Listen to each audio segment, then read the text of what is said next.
जय श्री राम, हर हर महादेव। मैं अधिवक्ता भाग्य श्रीवास्तव वाराणसी से पुनः आप लोग के समक्ष उपस्थित हूँ एक नया वीडियो लेकर। विषय है संपत्ति अंतरण अधिनियम 1882। संपत्ति अंतरण अधिनियम से संबंधित लगभग मैंने 13 वीडियो अपने यूट्यूब चैनल पर अपलोड कर दिया है। कृपया आप लोग उसको जरूर देखें। अन्य लोकल लॉ से भी संबंधित, उत्तर प्रदेश लोकल लॉ से संबंधित हमने जो लोअर डिवीजन में या हायर जुडिशरी में पूछे जाते हैं उन विषयों पर भी प्लेलिस्ट हमने क्रिएट कर दिया है। आप लोग उसको देखिए और उसका लाभ उठाइए। इसके अलावा हमने दंड प्रक्रिया संहिता पर भी कुछ वीडियो अपलोड किया है, उसको भी आप लोग देखें। एग्ज़ाम के पॉइंट ऑफ व्यू से बहुत ही इम्पॉर्टेंट है, चाहे वो प्री हो या मेंस हो। और यदि आप मेरे इस चैनल पर नए हैं तो मेरा निवेदन है कि आप इसको सब्सक्राइब कर लें, बेल आइकन पर क्लिक कर दें ताकि जब भी मैं कोई वीडियो अपलोड करूं तो इसकी सूचना आपको तुरंत मिल जाए। वीडियो पसंद आए तो लाइक जरूर करें तथा अन्य लोगों को भी शेयर करें। आते हैं विषय पर। हम गतांग से आगे का चर्चा करेंगे। चर्चा कर रहे थे लीज के बारे में और आज हम चर्चा करेंगे डिटर्मिनेशन ऑफ लीज, मतलब कि पट्टे का पर्यवसान कब हो जाता है, यानी कि एक पट्टा का जो टर्म्स होता है कब समाप्त हो जाता है, उसके बारे में हम चर्चा करेंगे। तो ये धारा 111 में दिया गया है और उसमें कुछ कंडीशन बताए गए हैं ए से लेकर एच तक, जिनके आधार पर एक लीज जो है डिटरमाइन हो जाता है, यानी कि वो पर्यवसान हो जाता है। अब उसको देखा जाए कि वो क्या क्या है। तो इसमें 111 का जो धारा है वो ये कह रहा है कि स्थावर संपत्ति के पट्टे का पर्यवसान हो जाता है। तो इसमें 8 कंडीशन जो दिए गए हैं इन्हीं आधारों पर ही होता है। उन कंडीशनों को हम लोग देख लेते हैं। तो इसका ये कह रहा है कि तद द्वारा परिसीमित समय के बीत जाने पर, मतलब जो टाइम फिक्स किया गया है किसी पट्टे के लिए, उस टाइम का यदि टर्म्स खत्म हो जाता है तो पट्टे का भी टर्म समाप्त हो जाता है। मतलब कि कोई 1 साल के लिए पट्टा किया गया है या 2 महीने के लिए किया गया है या 10 साल के लिए किया गया है, तो जो भी टर्म्स उसमें पट्टे में मेंशन होगा उस का अवसान हो जाने के बाद मान लिया जाएगा कि पट्टा समाप्त हो गया है, यदि उसको फिर से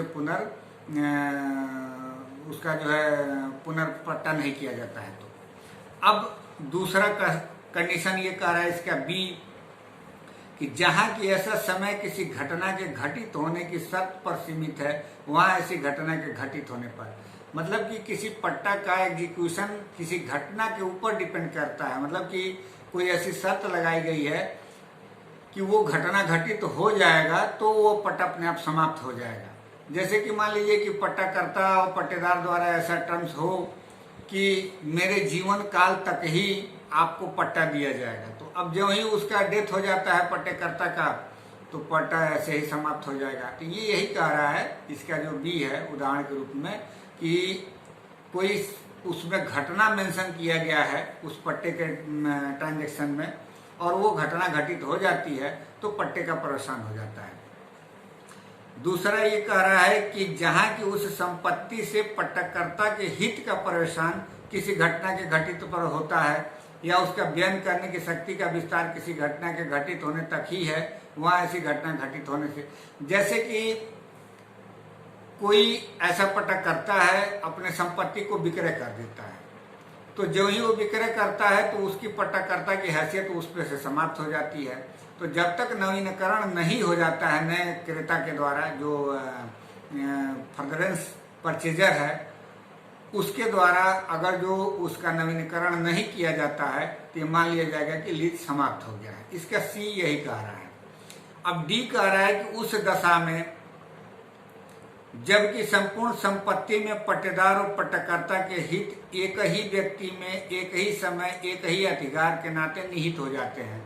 जैसे कि पट्टेदार द्वारा उसी संपत्ति को यदि क्रय कर लिया जाए पट्टाकर्ता से तो फिर लीज समाप्त हो जाएगा। अब इसको हम उदाहरण से समझ सकते हैं कि ए पट्टाकर्ता है, बी पट्टेदार है, ए की संपत्ति है, बी लेजी है, तो ए यदि उसी संपत्ति को बी को ही विक्रय कर देता है पट्टा करने के तत्पश्चात तो ऑटोमेटिक उस पट्टे का पर्यवसान हो जाएगा, क्योंकि जो हैसियत पट्टेकर्ता का था वो हैसियत फिर पट्टेदार का हो जाता है।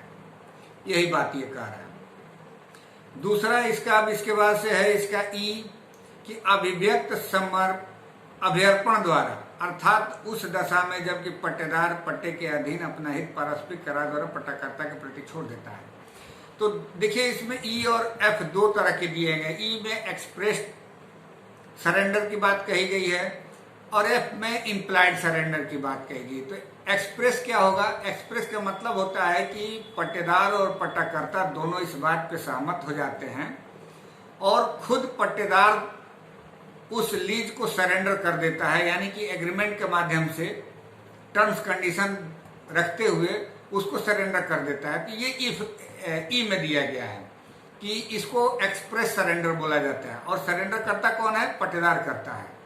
आप इस चीज को ध्यान दीजिएगा, फॉरफीचर जो होता है वो पट्टाकर्ता द्वारा किया जाता है और सरेंडर पट्टेदार द्वारा किया जाता है। और इम्प्लाइड का मतलब क्या हुआ? इम्प्लाइड का मतलब ये हुआ कि जैसे कोई मकान रेंट पे दिया गया है किसी व्यक्ति को और वह व्यक्ति गया और ताला का चाबी सौंप दिया या अपने आप उसमें से मकान खाली करके कहीं चला गया, तो ये इम्प्लाइड हो गया। मतलब कि जरूरी नहीं है कि इसके लिए एग्रीमेंट किया जाए, वो इम्प्लाइड भी सरेंडर कर सकता है। तो इसमें एफ में यही बात कही गई है। अब जो इसका मेन इंपॉर्टेंट है वो जी और एच है। जी में कहा गया है कि फॉरफीचर द्वारा, बाई फॉरफीचर जो होता है सब अपहरण जो इसको हम बोलते हैं हिंदी में, उसके द्वारा। तो इस अधिकार का प्रयोग कौन करता है? ये पट्टाकर्ता द्वारा किया जाता है। तो उसमें 3 कंडीशन गिनाए गए हैं। उन कंडीशनों के द्वारा ये कह रहा है कि कोई भी पट्टाकर्ता लीज को, जो लीज पे दी गई संपत्ति है उसको फॉरफीट कर सकता है, यानी कि समापन कर सकता है। पहला कंडीशन ये है कि कोई ऐसा अभिव्यक्त शर्त है जिसका भंग कर दिया है पट्टेदार ने और उस शर्त के भंग करने से उसी लीज का जो डीड है उसमें इस बात का उल्लेख किया गया है कि जो ही शर्त भंग करेगा पुनः प्रवेश का अधिकार होगा पट्टाकर्ता का। तो उस कंडीशन में फॉरफीट करने का अधिकार हो जाएगा यदि कोई शर्त है और उस शर्त का भंग कर देता है पट्टेदार। तो दूसरा इसका कह रहा है कि उस दशा में जबकि पट्टेदार किसी अन्य व्यक्ति का हक खड़ा करके या यह दावा करके कि वह स्वयं हकदार है अपनी पट्टेदारी की हैसियत का त्याग करता है, यानी कि कोई ऐसा पट्टेदार है जो कि स्वयं अपने आप को मालिक शो करने लगता है। तो देखिए जब हम लोग आप स्टापल पढ़ते हैं ना, धारा 116, 17, 18 जब इसको पढ़ेंगे या आप धारा 110 पढ़ेंगे, 109 पढ़ेंगे, तो इन सब में क्या है, ये एविडेंस एक्ट की मैं बात कर रहा हूँ। तो उसमें ये बताया गया है कि कहीं ना कहीं से जिसकी जो हैसियत होती है वो हैसियत नहीं चेंज होता है। यदि किराएदार को किराए के रूप में दिया गया है तो अपने मालिक को डिनाई कभी कर ही नहीं सकता है कि वो मकान मालिक नहीं है, क्योंकि उसने अपने हैसियत को किराएदार के रूप में स्वीकार किया है और उसको मकान मालिक के रूप में स्वीकार किया है। तो यही बात कर रहा है कि जो ही अपनी हैसियत को चेंज करने की बात करता है तो पट्टाकर्ता को यह अधिकार हो जाता है कि तुरंत उसे फॉरफीचर का जो है अपना अधिकार का इस्तेमाल करे। और दूसरा कंडीशन यही है। अब तीसरा ये कह रहा है कि जबकि पट्टेदार दिवालिया न्याय निर्णित हो जाता है और पट्टा यह बंद करता है कि पट्टाकर्ता ऐसी घटना के घटित होने पर पुनः प्रवेश कर सकेगा, यानी कि दिवालिया होने मात्र से ही वो फॉरफीचर का जो अधिकार है उसका प्रयोग नहीं कर सकता है। उस डीड में इस बात का मेंशन हो कि दिवालिया होने पर पुनः प्रवेश का अधिकार का इस्तेमाल कर सकता है पट्टाकर्ता, तो उस स्थिति में भी ये किया जा सकता है। अब इसमें कह रहा है कि जबकि उन दशाओं में से किसी में पट्टाकर्ता या उसका अंतरिती पट्टेदार का परेशान करने के अपने आशय की लिखित सूचना देता है। और इसमें भी जब जो दिवालिया होने का कंडीशन है उसमें लिखित सूचना भी दिया जाता है कि अब आप दिवालिया हो गए हैं, अब ये लीज समाप्त किया जाता है।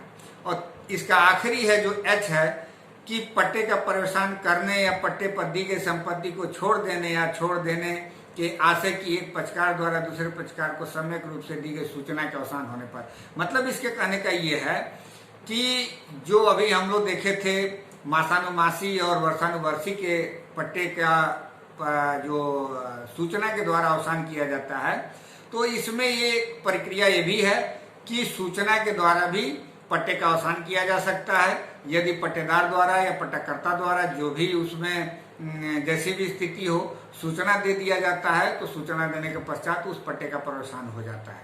तो ये इतने बातें कही गई हैं ए से लेकर एच तक। अब जो इसमें जी और एच की बात की गई है, उसका भी वेब किया जा सकता है, यानी कि उसका त्याग किया जा सकता है। तो इसके बारे में धारा 112 बताया गया है और धारा 113 बताया गया है।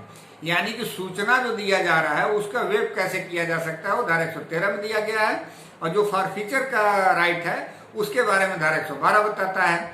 अब 112 कह क्या रहा है कि जब पटककर्ता अपना जो ये अधिकार इस्तेमाल करना चाहता है और इस्तेमाल करना चाह भी रहा है या किया भी है, लेकिन यदि अगले महीने, जैसे कि इसको उदाहरण के रूप में हम लोग ले लेते हैं, आपको ज्यादा समझ में आएगा कि ए और बी पटककर्ता और पटेदार हैं। ए ने अपने फॉरफीचर का जो राइट है, समापरण का जो राइट है उसका इस्तेमाल कर रहा है, वो जो उसमें कंडीशन गिनाए गए हैं, लेकिन उस इस्तेमाल के ही दौरान अगले महीने जो ड्यू डेट है जिस पर रेंट उसको प्राप्त करना है, वो रेंट को एक्सेप्ट कर ले रहा है, चाहे इम्प्लाइडली या एक्सप्रेसली। तो मान लिया जाएगा कि वो अपने जो है अधिकार का वेव कर दिया, यानी त्याग दिया, वो फॉरफीचर करना नहीं चाहता, वो कंटिन्यू करना चाहता है।